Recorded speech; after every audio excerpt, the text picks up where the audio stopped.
Hi, I'm Deena Alwaweer, and I'm the writer and director of my film Dead and Alive, the short film that we made for the Digi60 Filmmakers Festival.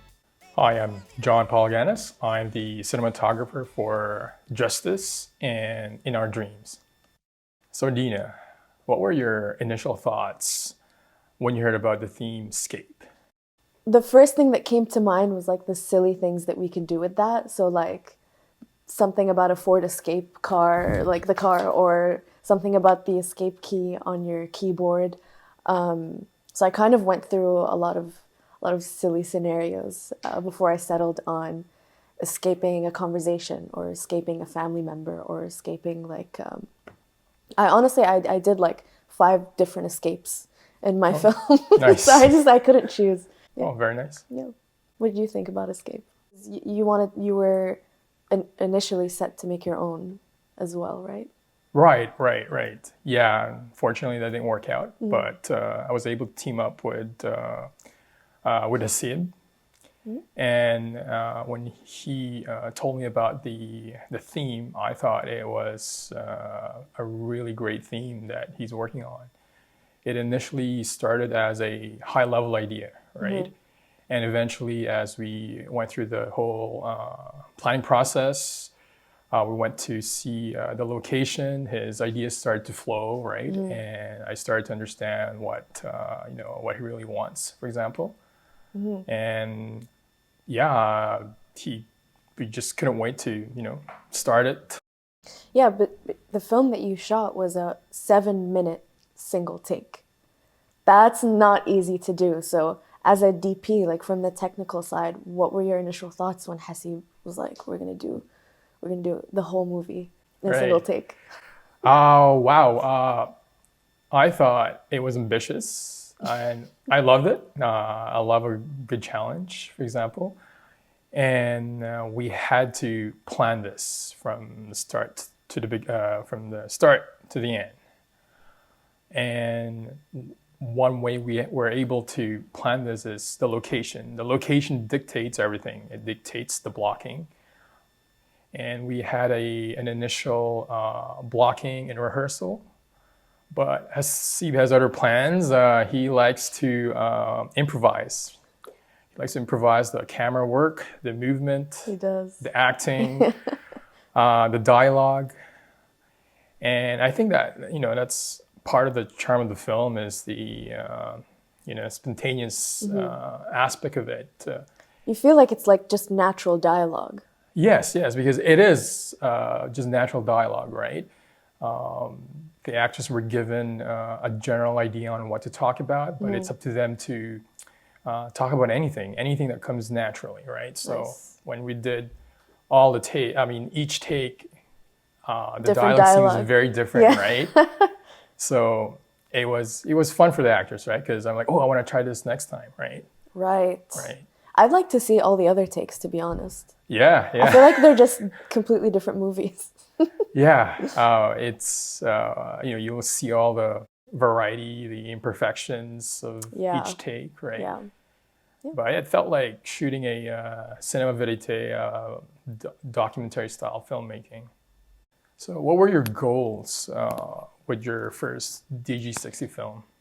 Yeah, I had a number of goals for this film. So first things first, I wanted to work with very fun and talented and good people. So for me, the bulk of the work was finding crew that wanted to, kind of try this challenge out, and also people that would enjoy our time on the set. So my goal really was like my goal honestly was to make sure everyone has fun and everyone has something that they can be proud of, that they can add to their repertoire, basically. So that was goal number 1, and I think we achieved that very well. And then goal number 2 really was all the characters in my film were Arab Canadian. So my goal was to place Arab Canadian characters in a scenario that I personally have never seen. Well, honestly, I probably have barely seen Arabs in general in this kind of like fun, lighthearted fantasy kind of world, where they're just, you know, they're on a mission. They go to the underworld. There's like spirits escaping. They're cracking jokes. There's drama. There's all of that. I feel like the Arab-driven movies that I see most often are not so lighthearted. Or if they are, it's like you don't really see a dynamic range of a variety of characters. They're always kind of very single file. So I really wanted to do that with this movie. Oh, that's great. It's great to see, that you developed them as more of a three-dimensional characters. Yeah, so I like, there's 4 characters. There was plenty of room for me to play around, you know, like you have the sarcastic kind of bratty character who I played. You have the warm, kind, sweet, loving character who my mom played. I don't think you know this. I don't think you knew this. I think someone told me. Maybe. Yeah. Yeah, and then you have kind of the leader character who played my sister. She's kind of like captain of the ship. And then you have like a whiny man-child. So I just wanted to, you know, there is a range. And I wanted to explore as many as I could in a single film. I think we achieved that, so I'm really proud of that. Very cool. John, I want to know what your reaction was when you guys won Best Technical. Wow, I was actually amazed, right? I was amazed and I couldn't believe it. I was actually laughing at the whole situation because I just didn't believe that we would win anything, actually. And you ended up winning Best Technical, Best Film, Best Overall Film, top 5. I was amazed and so happy for Hasib and the whole team. I was also happy for In Our Dreams by Crystal and Nav. They were, I think they deserve it as well. They work hard on their film. They got their vision across, and they're just proud to show it, right? Yeah. Overall, yeah, I'm very happy. Yeah, I feel you on how you were laughing or you just didn't believe it, because when I won Best Screenplay, I was just sitting there, and then the people around me were like, "Isn't that you?" Like, I heard you earlier talking about like whatever, we recognize you, get up there. And honestly, I looked around. I don't know. Like it took me a while to walk up and get the award because it was just. Are you sure? Like exactly. Yeah, you felt that way as well. Yeah, I was looking at Sid and Charles. It's like, really? Yeah, and all 3 of you went up there. So it was kind of like, okay, yeah, we can all do this together, maybe. I had different thoughts on I thought who would have won, right? I'm like, Yeah. oh well, I'm not a judge, so Yeah, no, you guys deserved it for sure. And then the other movie that you worked on as well was amazing. I mean, I feel like that's a DP's dream. Because there were all these dream sequences and all the lighting and all the things you could play around. Thank you. Yeah, it was a fun shoot as well. The light sequence, the dream sequence. Yeah, that is all Nav's idea, I think. Okay, but I mean, execution was pretty good. Yeah. What made you choose the supernatural route of the film? Yeah, I feel like I say this a lot. Yeah, I want to see a variety of kind of POC characters. You don't see them often in, like, obviously now you do more than in the past, but you don't see POC characters in horror movies or supernatural movies, and storylines like that. So yeah, that was really just the main objective. I wanted to do something different. I wanted to do something fresh, unique, and I wanted to show people that there's a space for storylines that have interesting and dynamic BIPOC characters that are still relatable. Like the thing I was most proud of was that people of like a variety of people walked up to me after the screening and said that it was relatable. The advice that the mom gave, which by the way was improvised. Wow. And you can't say no to your mom, your real mom on a set. So I went with it. But those improvised lines were the lines that people connected to the most. So That's something that I think we're all proud of. So Very cool. now I have a question for you because I also would like to hear this answer. Okay. What advice would you give people participating in the next Digi60 60-day challenge? It's a great question. I would say I would lock down your team and location in advance, and make sure you have plenty of time for post-production. That's not to be underestimated. So Yeah, because you can shoot in a day. yes, You can shoot in 2 days. Post-production is like, what do you, like, you have to account for your computer crashing like 8 times when you're trying to export and the deadline's like in 2 days. You have to account for, I don't know, your colorist not sending you any footage 2 days before the deadline. Obviously, I'm speaking from experience here. So post-production is not to be underestimated. no, because it could get stressful. I mean, mostly if you're the filmmaker that's submitting, right? I've colored both the films for Justice and In Our Dreams, and one of them was rendered on the last minute, just because you're waiting the whole workflow process. You're waiting on the edit, the final edit, right? You can't color, you can't do sound unless you have the edit lock, the final cut, right? And once you have that, then you could do the color grading, the sound, right? And then you got to render. It could probably take time to render, mostly if you have a slow computer, for example, right? Something I struggled with the editing part is so we filmed at a graveyard, and obviously everyone was briefed on respect all the gravestones that are in the graveyard. This is not to be played with. So we tried to use lenses that kind of made sure that they were blurred, and in the shots where they weren't blurred by the lens, I went in and personally blurred each and every one of them. And so when we watched the final cut, every single time we watched it, I would catch one gravestone somewhere in the frame that wasn't blurred. And you go back in, you open up the entire project, you blur that, you render, you export, you watch it, you catch another one. So that took us the longest time, but I think we got them all. Wow, that's impressive. I think these are the invisible visual effects, right? It's not necessarily like the ones with they're blatant. I noticed that your film has a lot of visual effects. What were the challenges that you face during the whole process from production to post-production, since that you have to add that when they do their thing that some kind of visual effect would come out of their hands or something. The visual effects really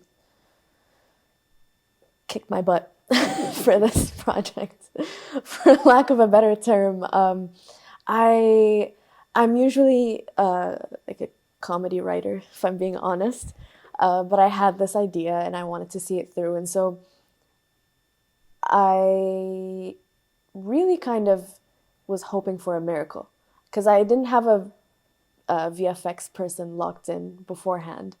And I kind of thought, we'll do practicals, and worst case scenario, I'll edit something and we'll see what happens. And so I went out and I bought a smoke machine. And I didn't know how to use a smoke machine. I've never filled one up. I don't know how they work, basically. And so we go outside, we plug it in the generator, and there's wind, and the smoke machine goes like this.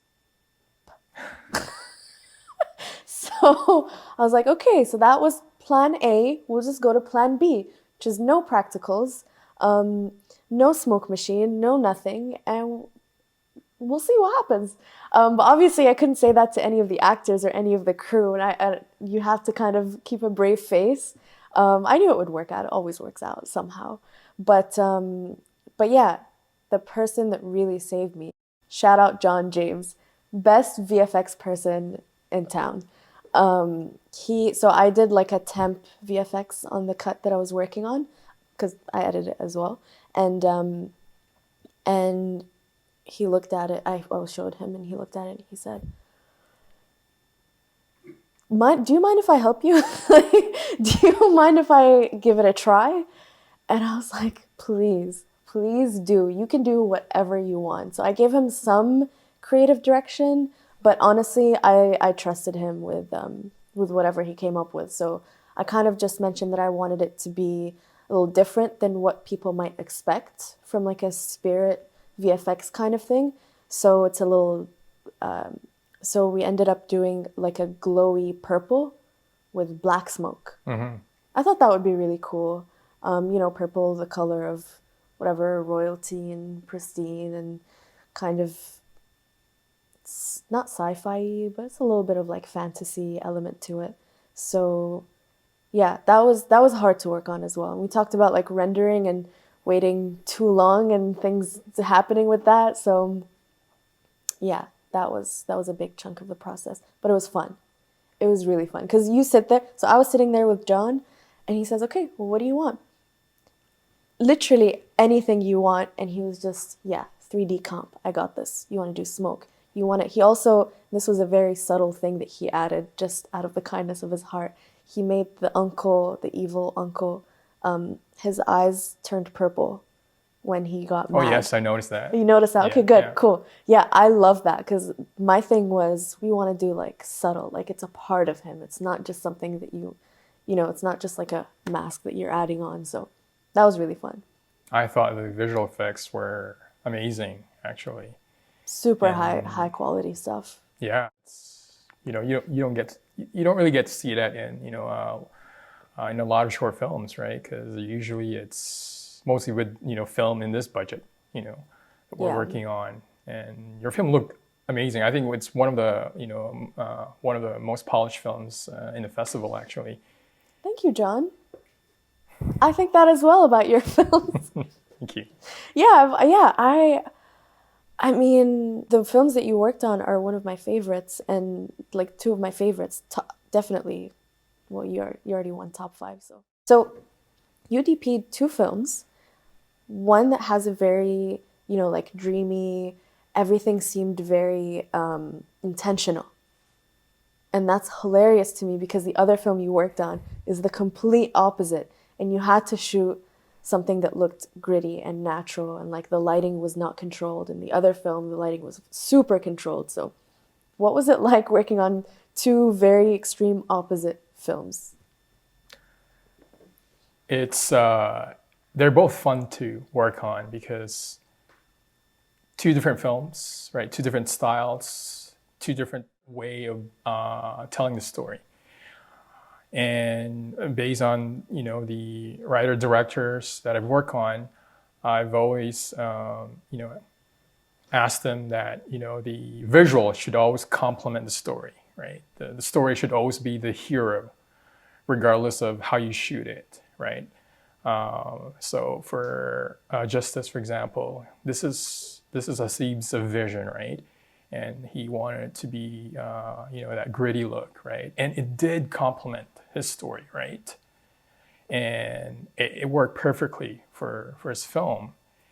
And, in the back of my head, I mean, I wish that, I wish we had more control, right? I was initially hesitant, but, he convinced me, right?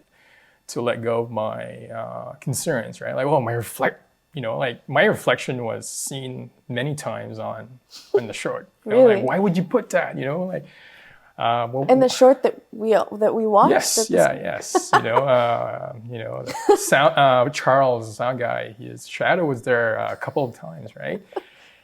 But I guess it didn't matter, right? It didn't really matter. For him, is the performance amazing?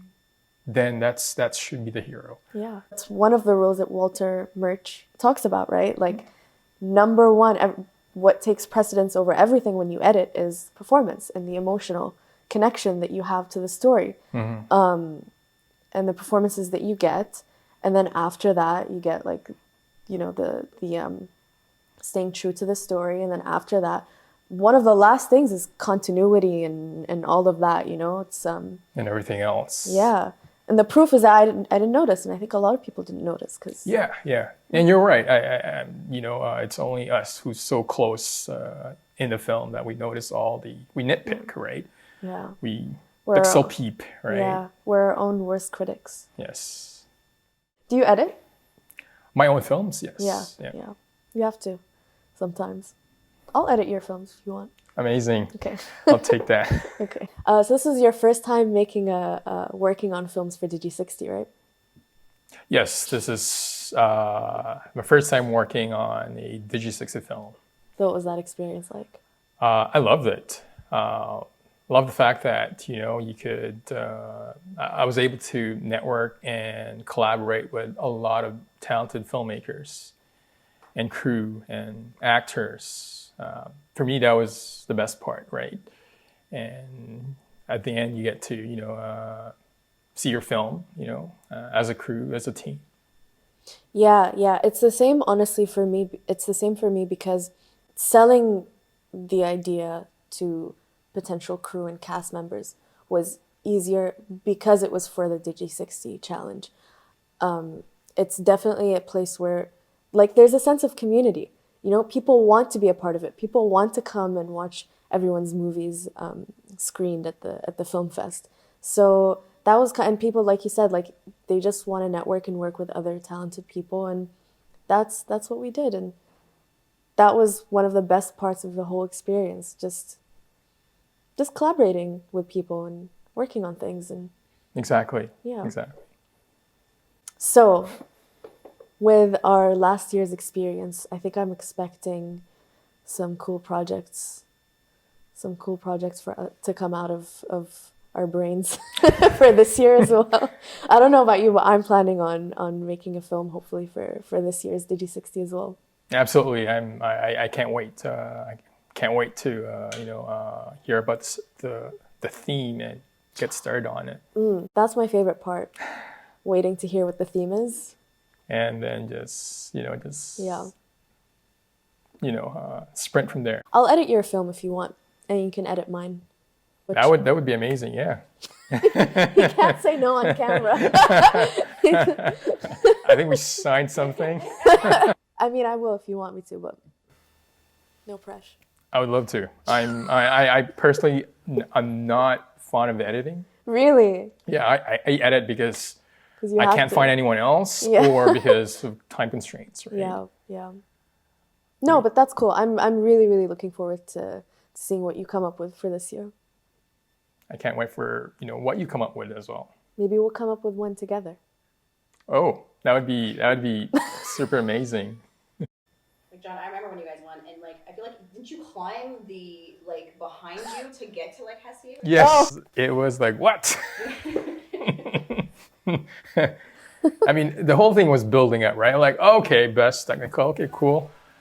Right, and then, best films, like, what?